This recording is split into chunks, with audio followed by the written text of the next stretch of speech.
Hey, Dan Passarelli here. Happy Monday. Another week, and boy, oh boy, aren't we starting it off strong today. S&P 500 up 1.5%. SPY closing at 663.04 in kind of an interesting reversal. This is what we call an inside day. As you can see here, the high and the low is inside of yesterday's mother candle.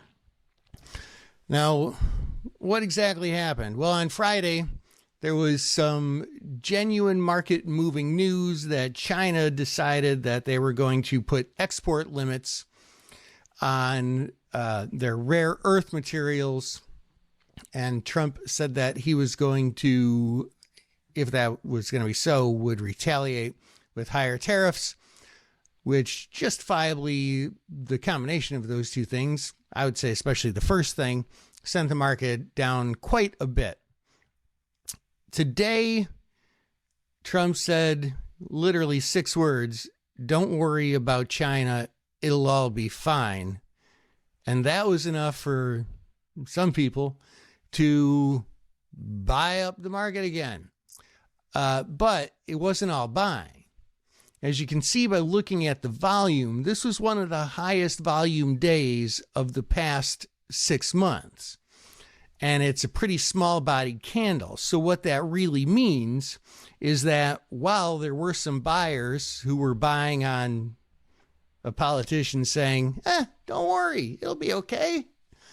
There were also a lot of people who were probably the professional traders who were happy to sell to those people. So, small candle on an inside day is an indecision. And indecision means once we get a breakout either way, that would be the direction to follow for the short term. The typical guidance on this is to follow in the direction of the mother candle, which would be downward. But I would certainly want to see what happens tomorrow. I would want to see some confirmation before entering into really a bullish or a bearish short-term position from here. Reminders as far as data goes, the only thing we're really going to get out of the government today or this week is CPI, because that has to be released. And so I don't know, I guess there's somebody on staff, maybe they're volunteering and not getting paid, and they're going to put out the report. But that's essential to get out for inflation indexing when it comes to treasuries and such. The other thing, we have got earnings starting to kick off this week. We got BlackRock, Citigroup, JP Morgan, Wells Fargo. Did I say Goldman Sachs yet? Goldman Sachs. All those are announcing they're either, tomorrow morning. They're all announcing tomorrow morning, and they'll have their conference calls.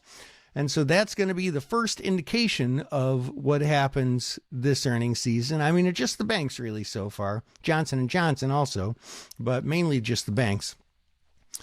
The earnings were, a lot of the companies have been revising their quarterly earnings higher, which is actually more rare. Usually around this time, they revise their earnings lower, but then they still beat. I think it's just a game they're playing. So if they're revising their earnings higher, there's a reasonably good chance that a lot of the earnings, that this earnings season, we could see a lot of beats. So what does that mean for the overall market?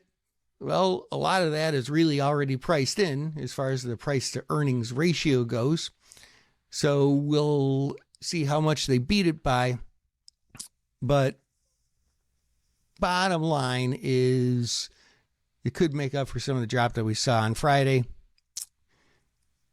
The next thing to talk about is the VIX, which is sitting at 1903 right now, which is down from yesterday or from Friday's pretty big gap high or pretty big jump higher.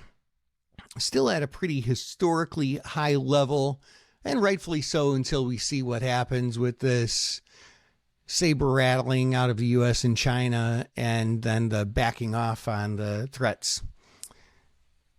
We should probably get a little bit more directional confirmation over the next couple of days, and that will determine what happens with the VIX, which is important for option premiums.